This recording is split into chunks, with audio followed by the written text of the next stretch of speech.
I never thought owning a snowplow would turn into the biggest nightmare of my life. But leave it to Patricia Henderson and the Meadowbrook Estates, HOA, to prove me wrong. My name is Derek Carlson, and I had been living peacefully in Meadowbrook Estates, just outside of Burlington, Vermont, for about 3 years when this whole mess started. I bought the property specifically because it sat on 5 acres at the edge of the development, giving me plenty of space and privacy. The house came with a long driveway, nearly a quarter-mile from the main road to my garage, which meant that during Vermont winters, I needed serious equipment to keep myself from being snowed in. That's why I invested in a proper plow truck. Not some dinky attachment for a riding mower, but a full-sized Ford F350 with a commercial-grade Mayer plow blade. It cost me nearly $60,000, but it was worth every penny. I could clear my driveway in 20 minutes, and I had enough power to push through the heaviest snowfalls Vermont could throw at me. The trouble started on a frigid January morning when I was sitting in my kitchen, drinking coffee and watching the snow come down.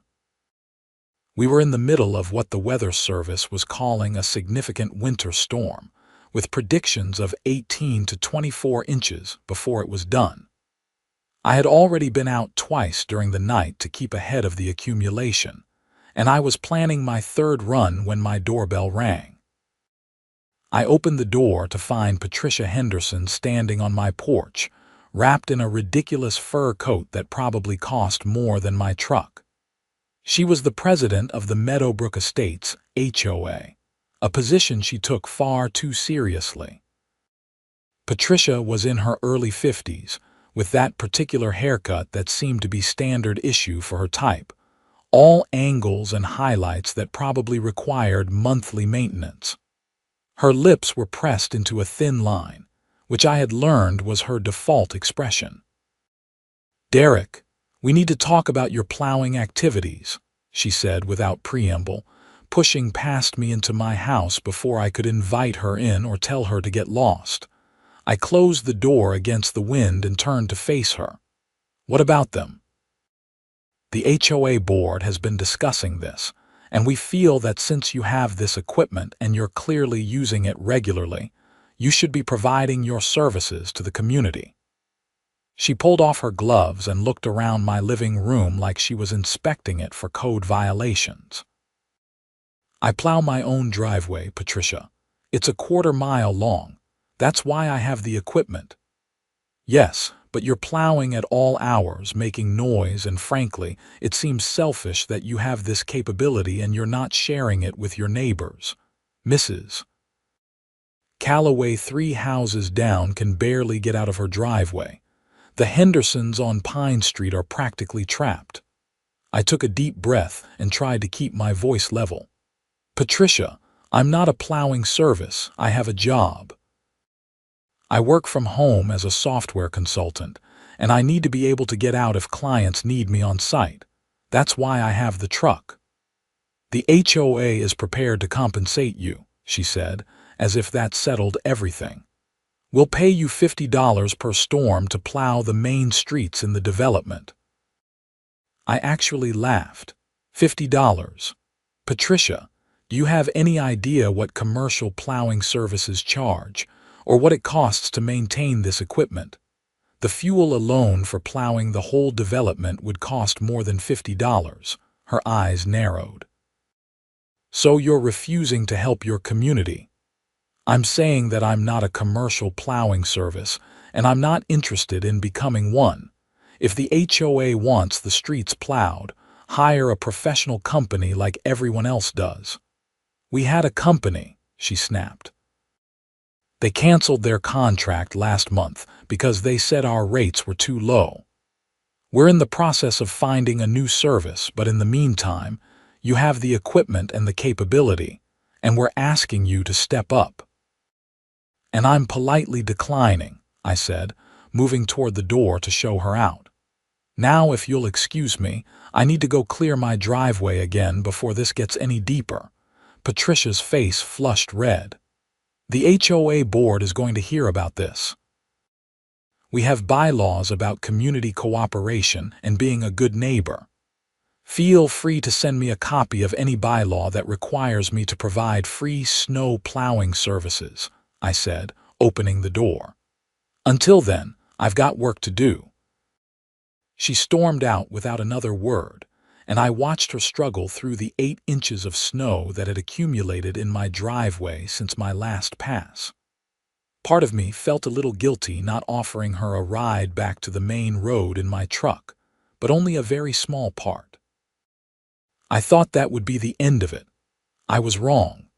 2 days later, after the storm had passed and I had cleared my driveway for more times, I found a letter in my mailbox from the HOA. It was printed on official letterhead, signed by Patricia and 2 other board members I barely knew, a guy named Robert Chen and a woman named Michelle Torres. The letter informed me that the HOA board had voted to require me to submit my snow removal schedule and route plan for approval, citing Section 7.3 of the HOA bylaws regarding commercial activities conducted from residential properties. They argued that since I owned commercial-grade equipment, any plowing I did constituted a commercial activity and therefore fell under HOA oversight. I read the letter 3 times, each time getting more annoyed. Then I dug out my copy of the HOA bylaws, all 87 pages of them, and found Section 7.3. It did indeed address commercial activities, but it was clearly written to prevent people from running actual businesses out of their homes like auto repair shops or day care centers. There was absolutely nothing in the language that could reasonably be interpreted to cover a homeowner plowing his own driveway. I called my lawyer, a guy named Tom Breslin, who had handled my house closing. He read through the letter and the relevant bylaws and started laughing. "This is absurd," he said. "They have absolutely no legal standing to demand this. You're not running a business, you're maintaining your own property. Tell them to pound sand." "Can I say it exactly like that?" I asked. "I'll draft you something more professional, but yes, that's the gist of it." Tom sent the HOA a letter explaining in precise legal terms that their interpretation of the bylaws was incorrect, and that I would not be submitting any schedules or route plans. He also pointed out that any further harassment on this matter could be construed as targeted discrimination, and that we would not hesitate to pursue legal remedies if it continued. I thought that would definitely be the end of it. I was still wrong. A week later, we got another storm. This one was smaller, only about 6 inches, but it came down fast during the early morning hours. I was up at 5 a.m., had my coffee, and was out in the truck by 5:30. I did my usual routine, starting at the top of my driveway near the garage and working my way down to the main road, making multiple passes to get it clear enough for easy travel. I was just finishing up when I noticed Patricia's silver Lexus SUV sitting at the entrance to my driveway, blocking the path to the main road. I drove down and stopped about 10 feet away, putting the truck in park and getting out. "Can I help you?" I called out, my breath fogging in the cold air. Patricia got out of her car, and this time she had backup. Robert Chen emerged from the passenger side, holding up his phone like he was recording. "Great. We need to talk about your plowing schedule," Patricia said. "You've been out here for 30 minutes, plowing only your property while the rest of the development streets are impassable." "Patricia, we've been through this. I plow my property.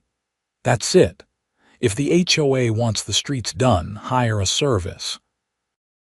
"You're being deliberately obstructive," she said, her voice rising. "We have elderly residents who can't get out. We have people who need to get to work. You have the equipment right there, and you're refusing to help." "I'm not refusing to help," I said, fighting to keep my voice calm. I'm refusing to provide free commercial snow removal services. There's a difference. I'm not a charity, and I'm not the development's public works department. Robert spoke up for the first time. The HOA is prepared to formally request your plowing schedule and routes under Section 12.6 of the bylaws, which grants the board the right to inspect and approve any activities that impact community safety. I had to give them credit for creativity, if nothing else.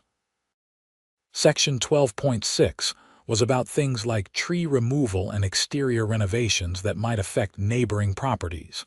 It had nothing to do with snow plowing.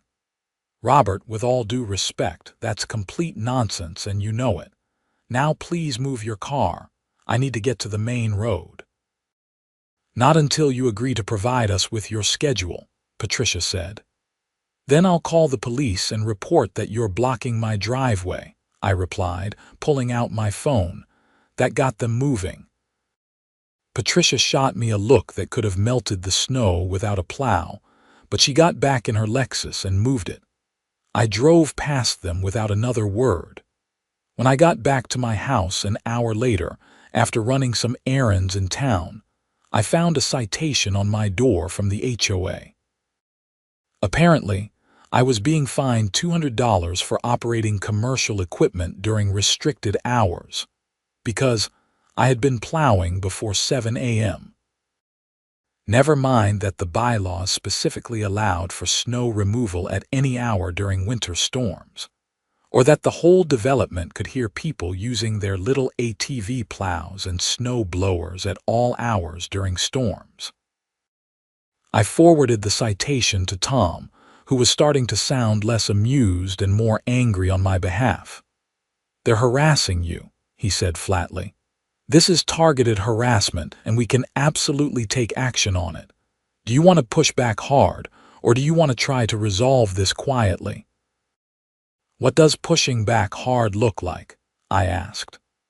"We file a complaint with the State Consumer Protection Division, and we potentially sue the HOA board members personally for harassment and abuse of power. It would be expensive and time-consuming, but you'd probably win." "Let's try one more polite letter first," I said.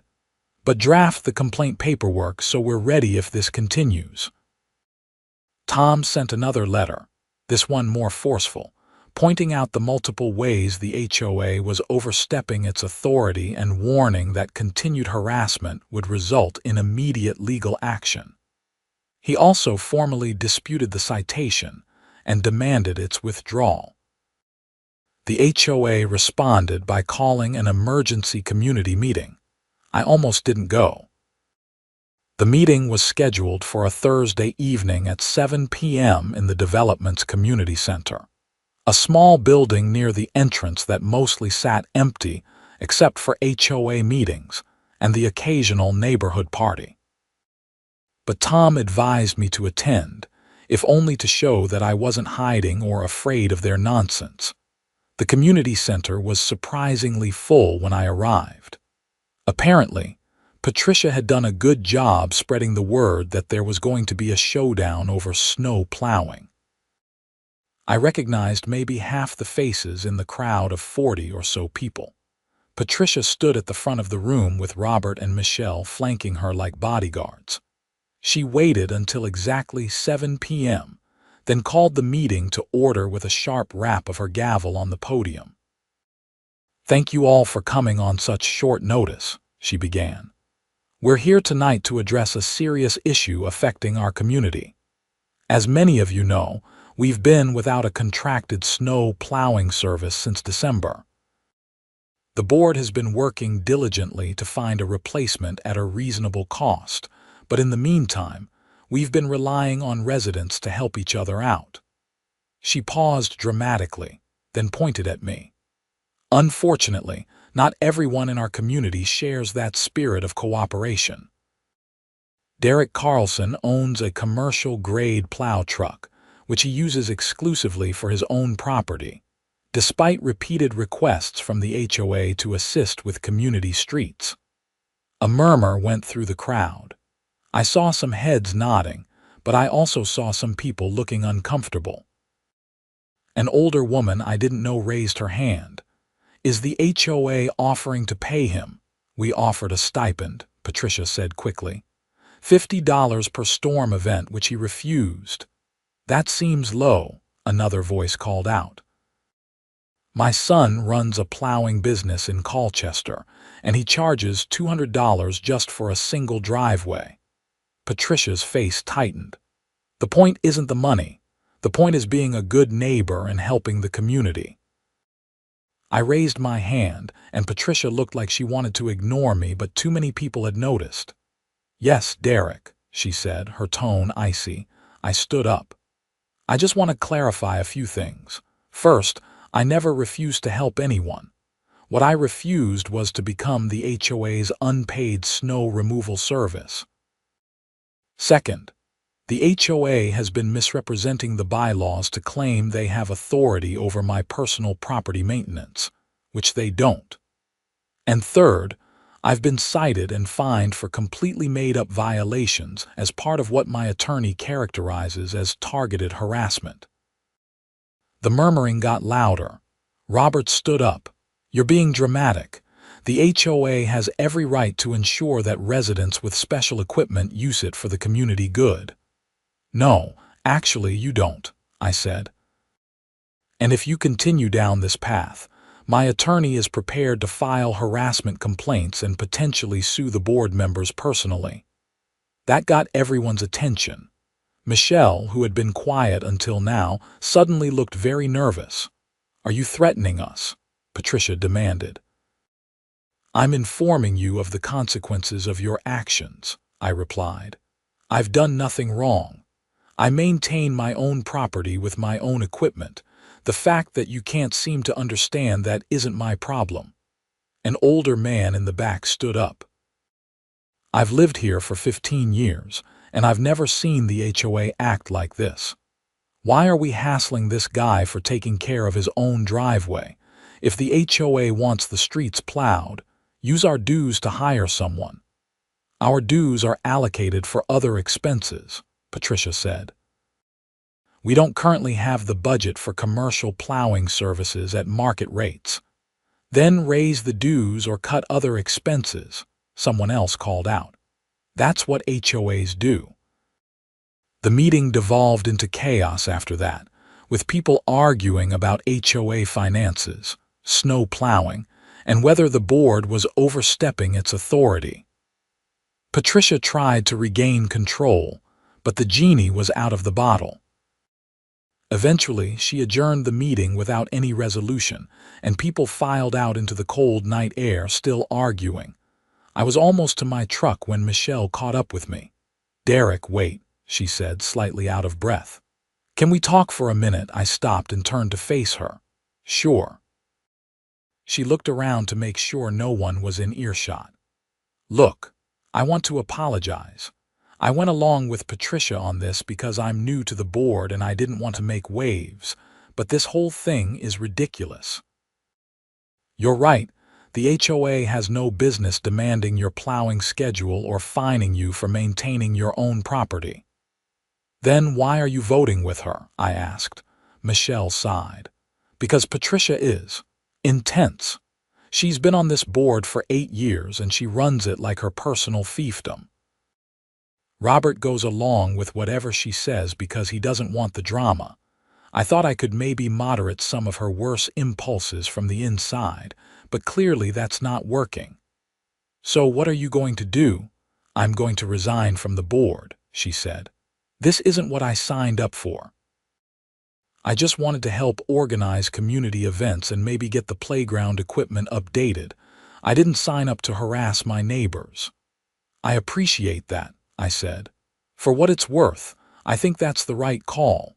She nodded and walked back toward the community center. I drove home feeling slightly better about the situation, but knowing that Patricia wasn't going to let this go without a fight. I was right about that, too. 3 days later, I woke up to find my truck's tires slashed. All 4 of them, cut deep enough that they were completely destroyed. The plow blade had also been damaged, with hydraulic lines cut, and the mounting brackets bent. I immediately called the police. A young officer named Danny Morrison showed up within 20 minutes and took a report. He photographed the damage and asked if I had any security cameras. "Just the doorbell camera," I said, "but it doesn't cover the driveway where the truck was parked." "Any idea who might have done this?" he asked. I hesitated. I had suspicions, but no proof. "I've been having a dispute with the HOA about snow plowing. It's gotten pretty heated." Officer Morrison raised his eyebrows. "Heated enough for vandalism?" I wouldn't have thought so, but I'm running out of other explanations. He finished his report and told me he'd file it with the department. The damage wasn't enough to make it a felony, but it was still several $1,000s in repairs. I called my insurance company, then called Tom. "We're filing the complaint now," Tom said immediately. "This has crossed the line from harassment into actual criminal activity." Even if we can't prove the HOA board did it directly, the pattern of escalation is clear. While I was waiting for the insurance adjuster to arrive, another snowstorm started. Just my luck. This one was supposed to be big, potentially 12 to 15 inches, and I had no way to plow my driveway. I called around to local plowing services, but everyone was already booked solid with the storm coming. The earliest anyone could get to me was maybe the day after it ended, depending on how many emergency calls they got. I spent the morning making arrangements to work entirely from home for the next few days, and hoping that I wouldn't have any emergencies that required me to get out. The snow started falling around noon, and by early evening, we already had about 4 inches on the ground. My doorbell rang at 6 p.m. I opened it to find an older man I recognized as living a few houses down. His name was George, and I talked to him a few times at the mailboxes. "Hey, Derek," he said. "I heard about what happened to your truck. I've got a plow on my ATV, not as powerful as what you had, but I can probably clear your driveway once this storm passes if you want." I was genuinely touched. "George, that's really kind of you, but you don't have to do that." "I want to," he said firmly. "What the HOA is doing is wrong, and what someone did to your truck is criminal. I know it won't be as good a job as you could do, but it's something." "I really appreciate it," I said. "Thank you." Over the next few days, several other neighbors reached out with offers of help. Someone brought me groceries when they heard I was stuck. Another neighbor with a 4-wheel drive offered to take me anywhere I needed to go. It turned out that Patricia's campaign against me had backfired in a major way, at least among the reasonable people in the development. The storm dropped 13 inches of snow. True to his word, George came by with his ATV and cleared my driveway. It took him almost 3 hours and multiple passes, and the result wasn't as clean as what I could have done with the truck, but it was passable. While George was working on my driveway, I noticed something interesting. Patricia's house, 2 streets over, had a perfectly cleared driveway and walkway. So did Robert's house. But many of the other houses in the development, including some belonging to elderly residents Patricia had claimed to be so concerned about, were still buried in snow. I mentioned this to George when he finished. "Yeah, Patricia hired a private plow guy," he said with disgust. "Pays him under the table to do just her house and her friends' houses. Has been for years. The whole thing about needing you to plow was never about helping the community. It was about her not wanting to pay market rates for professional service." That night, I got a call from Officer Morrison. "Mr. Carlson, I wanted to update you on the vandalism case. We've been reviewing security camera footage from some of your neighbors' houses. One of them has a camera that covers part of the street, and we got some useful footage from the night your truck was damaged. You know who did it?" I asked. "We have footage of a dark-colored sedan driving slowly past your house multiple times between 2 and 4 a.m. which is when we believe the vandalism occurred. The footage isn't clear enough for a positive ID, but we were able to get a partial plate. We're working on tracking down the vehicle. That's great news, I said. There's more, Morrison continued. One of my colleagues mentioned your case to a detective who's been investigating some HOA-related fraud complaints in the county. He'd like to talk to you. 2 days later, I met with Detective Sarah Warren at the police station in Burlington. She was a sharp-eyed woman in her 40s who had clearly seen it all and wasn't impressed by much. "Mr. Carlson, thanks for coming in," she said, gesturing for me to sit. "I've been investigating financial irregularities in several HOAs in Chittenden County, and your Meadowbrook Estates HOA has come up on my radar. Can you tell me about your interactions with the board, particularly regarding their financial situation?" I walked her through everything, from the initial demand that I plow the streets to the citations and fines. When I mentioned that Patricia had claimed the HOA couldn't afford commercial plowing services, Detective Warren's eyes lit up. "That's interesting," she said. "According to the financial disclosures your HOA is required to file with the state, they should have more than enough in their operating budget for snow removal. In fact, they've budgeted $5,000 annually for it." "Then where's that money going?" I asked. "That's exactly what I'd like to know. Would you be willing to make a formal statement about the HOA's claims regarding their budget?" "Absolutely." Over the next week, I learned that Detective Warren's investigation had been building for months. Multiple HOAs in the area had complaints about board members misappropriating funds, and there was evidence that Patricia had been doing the same thing at Meadowbrook Estates. The snow plowing budget was just the tip of the iceberg. My truck repairs were completed, costing nearly $6,000 that insurance mostly covered after my deductible. The repair shop did excellent work, and the truck looked as good as new. I was back in business for the next storm, which came, conveniently, 2 days after I got the truck back.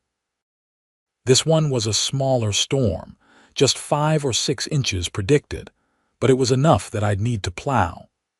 I decided to do something petty but satisfying.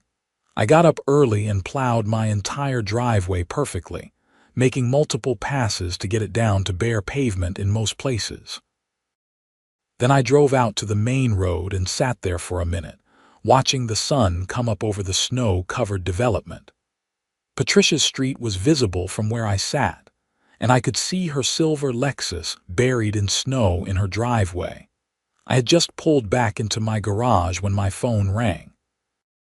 It was Patricia. "Derek, I need you to come plow my driveway immediately," she said without greeting. "I have an important appointment this morning and I need to get out." "Sorry, Patricia, I don't run a plowing service," I said. "You'll need to call a professional, don't be ridiculous." "You have the truck, you're right there, and it would take you 10 minutes. And yet I'm not going to do it. Maybe if you treated me with a basic level of respect and decency over the past month, I'd be inclined to help you out as a favor. But you didn't, so I'm not. Good luck with your appointment." I hung up on her, feeling better than I had in weeks. The fallout was immediate and beautiful. Patricia apparently couldn't get any plowing service to come on short notice, and she missed her appointment. She left me a voicemail that was so profanity-laden and threatening that I immediately forwarded it to Detective Warren and to Tom. "This is gold," Tom said when he called me back. "She's demonstrating a pattern of harassment and abuse. If this goes to court, this kind of thing is incredibly damaging to her credibility." "Is it going to go to court?" I asked. "Probably. The detective's investigation is moving forward, and I've filed a civil harassment complaint on your behalf. My guess is we'll see some action in the next few weeks." Tom was right. 3 weeks later, On a cold February morning, I was working at my desk when I saw police cars pull up to Patricia's house.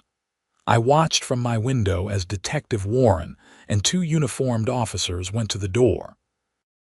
Patricia answered, and even from a distance, I could see the conversation getting heated. After about 5 minutes, they led her out in handcuffs. Robert was arrested the same day at his workplace. The charges, as I learned later, included embezzlement, fraud, and misappropriation of HOA funds. Over the course of 4 years, Patricia and Robert had stolen more than $70,000 from the HOA budget, using various schemes including fake vendor invoices and inflated cost estimates for development maintenance. The snow plowing budget fraud was particularly egregious.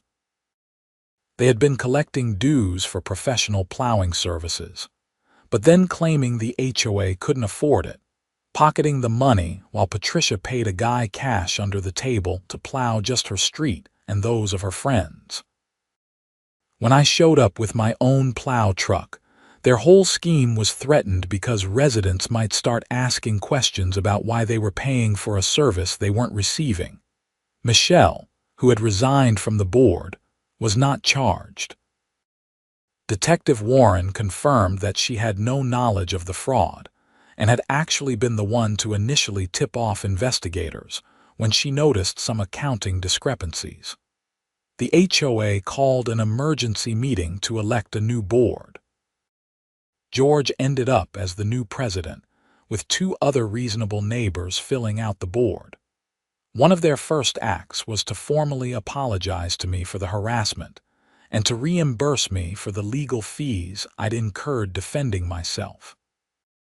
They also hired a legitimate plowing service for the following winter season, with a proper contract and market rate pricing. The service did an excellent job, and nobody expected me to share my equipment or my plowing schedule. Patricia and Robert eventually pled guilty to multiple counts of fraud and embezzlement. Patricia got 2 years in state prison and was ordered to pay restitution. Robert got 18 months. The criminal case against whoever vandalized my truck went nowhere, as the evidence wasn't strong enough to bring charges, but I had my suspicions. The detective's investigation suggested that Patricia had hired someone to do it, but they couldn't prove it beyond a reasonable doubt. The civil harassment case Tom filed on my behalf was settled out of court. Patricia's homeowner insurance ended up paying me a substantial sum to make the case go away. It more than covered my legal fees and the insurance deductible for the truck repairs, with enough left over to upgrade my plow setup with some better lighting and a backup camera system. The best part, though, was the change in the community itself. The whole ordeal had exposed how badly the HOA had been run and how much Patricia had been abusing her power. The new board implemented transparent financial reporting, regular audits, and term limits for board members. They also revised the bylaws to remove a lot of the ambiguous language that Patricia had exploited to justify her overreach. I even started helping out some of my neighbors with plowing, but on my own terms. George and I worked out an informal arrangement where I'd help clear the main intersection near the community center after big storms, since his ATV struggled with the heavier accumulation there. A few elderly residents on my street paid me a reasonable rate to keep their driveways clear when they couldn't manage it themselves. It was all voluntary, friendly, and properly compensated. The next winter, I was plowing my driveway after the first significant snowfall of the season when George pulled up on his ATV. He waited until I finished a pass, then waved me over. "Hey, Derek, just wanted to let you know the new plowing service is working out great," he said. "Streets are clear, everyone's happy, and nobody's stealing the budget money." "That's excellent," I said. "Also wanted to thank you again for standing up to Patricia and that whole mess. I know it cost you time and money and a lot of stress, but you exposed something that needed to be exposed. This is a better community because of it. I appreciate that, George, though honestly, I was mostly just trying to be left alone to plow my own driveway. He laughed. Sometimes that's all it takes. One person saying no to unreasonable demands and standing their ground. As George drove off and I went back to clearing my driveway, I thought about how strange the whole experience had been. I had moved to Meadowbrook Estates, looking for a quiet place to live and work, with enough space to enjoy some privacy. Instead, I had ended up in the middle of an HOA fraud investigation and had my truck vandalized, all because I owned a piece of snow removal equipment and knew how to use it. But things had worked out. The bad actors were gone, the community was better managed, and I could plow my driveway in peace without someone demanding I share my schedule or threatening me with bogus fines. It wasn't the quiet life I'd imagined, but it was honest and it was mine. The thing about HOAs is that they can be genuinely useful organizations when they're run properly by people who actually care about the community, rather than power and control. The new board at Meadowbrook Estates proved that. They focused on actual community needs, managed the budget responsibly, and treated residents like adults capable of making their own decisions about their own properties. I kept the documentation from the whole ordeal in a file cabinet in my office. Tom had recommended I hold on to everything for at least 7 years, just in case any related issues came up. Sometimes I'd see the file when I was looking for something else, and I'd remember those frustrating weeks of dealing with Patricia's demands and accusations. Mostly, though, I tried not to think about it. I had better things to do with my time than dwell on past conflicts, even ones that had worked out in my favor. I had my work, my property, my truck, and a community that had learned some hard lessons about accountability and governance. One evening in March, as winter was finally starting to loosen its grip on Vermont, I was having dinner at a local restaurant in Burlington when I ran into Michelle. She was there with her family, and she came over to my table to say hello. "Derek, how are you?" she asked, seeming genuinely pleased to see me. "Doing well, how about you?" "Much better now. I heard Patricia's serving her time at the women's facility in Waterbury. Can't say I feel too sorry for her." "That makes 2 of us," I said. "I wanted to thank you, actually," Michelle continued, "for standing up to her. I should have done it myself, but I was too worried about making waves. Watching you fight back, even when it was hard and expensive, that taught me something important." "What's that?" "That sometimes you have to be willing to endure temporary discomfort to prevent bigger problems down the line. If you'd just gone along with her demands, she would have kept pushing and pushing, and the fraud would have continued. You did the right thing, even though it sucked at the time." "I appreciate that," I said. "And for what it's worth, resigning from the board when you realized what was happening, that was doing the right thing too," she smiled. "Thanks. Anyway, I won't keep you from your dinner. Just wanted to say hi and let you know that most of us are really grateful for what you did." After she left, I sat there for a while, thinking about her words. I hadn't really thought of myself as some kind of community hero. I'd just been a guy trying to plow his driveway without being hassled. But I suppose that was how most of these situations worked out. You don't set out to be brave or take a stand. You just decide that you're not going to accept something unreasonable, and then you follow through on that decision no matter what comes. The years that followed were blissfully uneventful, at least as far as HOA drama went. I continued living in my house, plowing my driveway each winter and occasionally helping out neighbors when asked, and when I had the time. The development thrived under the new board's management. They used the recovered funds from the fraud case to make real improvements to community spaces, including finally updating that playground equipment Michelle had mentioned. I even attended a few HOA meetings, just to stay informed and to show support for the new board. They were actually pleasant, focused on real issues like scheduling the next community garage sale or discussing whether to plant new trees along the entrance road. No drama, no power trips, no demands that residents surrender their personal property for the good of the community. My legal case against Patricia and the HOA board was fully resolved within 2 years. The settlement was fair, and Tom had done an excellent job protecting my interests. He told me it was one of the more satisfying cases he'd handled, seeing clear wrongdoing exposed and punished. Officer Morrison, who had taken the initial vandalism report, ended up getting promoted to detective partly based on his work on my case and his assistance with the fraud investigation.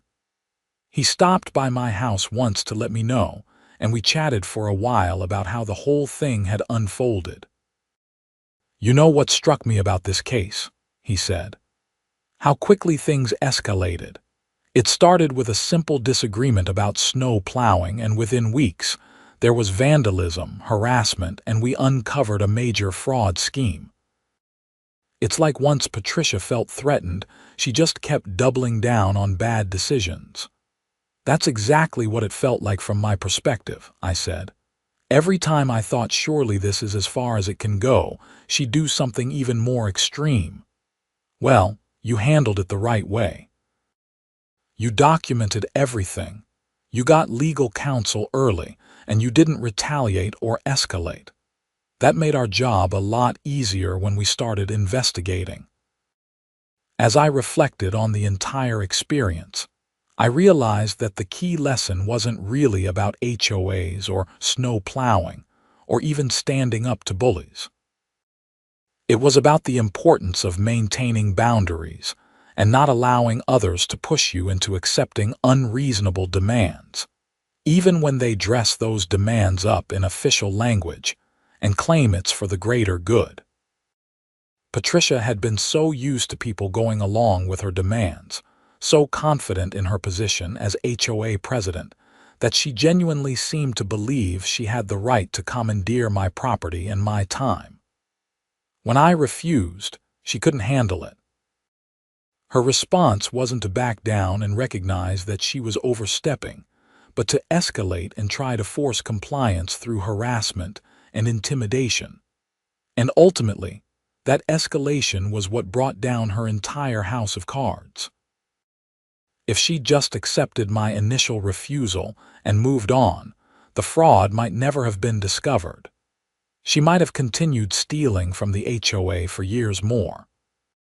But her need to control every aspect of the community, including my snow removal schedule, led to increased scrutiny that exposed everything. There was something almost poetic about it. The very character flaws that made her abuse her position as HOA president, that made her think she could demand I share my plow routes and prioritize community streets over my own property. Those same flaws ultimately led to her downfall. I thought about this one morning in December, a few years after the whole ordeal had ended. Fresh snow had fallen overnight, about 8 inches, and I was out early plowing my driveway. The truck ran smoothly. The new blade I'd installed worked beautifully, and the sun was just starting to paint the sky pink and orange behind the trees. George drove by on his ATV, giving me a friendly wave as he headed out to clear the walking paths in the community park. The professional plowing service had already been through overnight, and the main streets were clear. Everything was working as it should, with everyone handling their own responsibilities and helping each other out when appropriate, but not because anyone was forced to or threatened with fines. This was what a functional community looked like. Not perfect, certainly. There were still minor disagreements and the occasional grumpy neighbor. But the basic framework was sound. Reasonable rules, fairly enforced, with leaders who saw themselves as servants of the community rather than its masters. As I finished the last pass on my driveway and pulled the truck back into the garage, I felt a deep sense of satisfaction. Not just because my driveway was clear, though that was certainly part of it, but because I had stood my ground when it mattered, had refused to be bullied or intimidated, and had ultimately helped make my community a better place. It hadn't been easy. There had been stressful days and sleepless nights, expensive legal bills and hours spent documenting everything for the lawyers and investigators. There had been the shock and anger of finding my truck vandalized, the frustration of dealing with Patricia's escalating demands, the exhaustion of fighting a battle I never asked for. But it had been worth it. Not just for me, but for everyone in Meadowbrook Estates who deserved better than a corrupt HOA board stealing their money and abusing their power. Sometimes the right thing to do is also the hard thing to do, and you just have to accept that and push forward anyway. I went inside, made myself a fresh cup of coffee, and settled in at my desk to start my workday. Through my office window, I could see my perfectly cleared driveway stretching down to the main road, ready for whatever the Vermont winter might throw at it. And for the first time in what felt like forever, I could enjoy that view without any anxiety about what demands or threats or citations might be coming my way. The snow would keep falling, as it always did in Vermont. I would keep plowing my driveway, as I always had. And the HOA would keep managing the community, but now with integrity and transparency rather than fraud and intimidation. It was, in the end, exactly the quiet life I had moved here to find. It had just taken a fight to get it.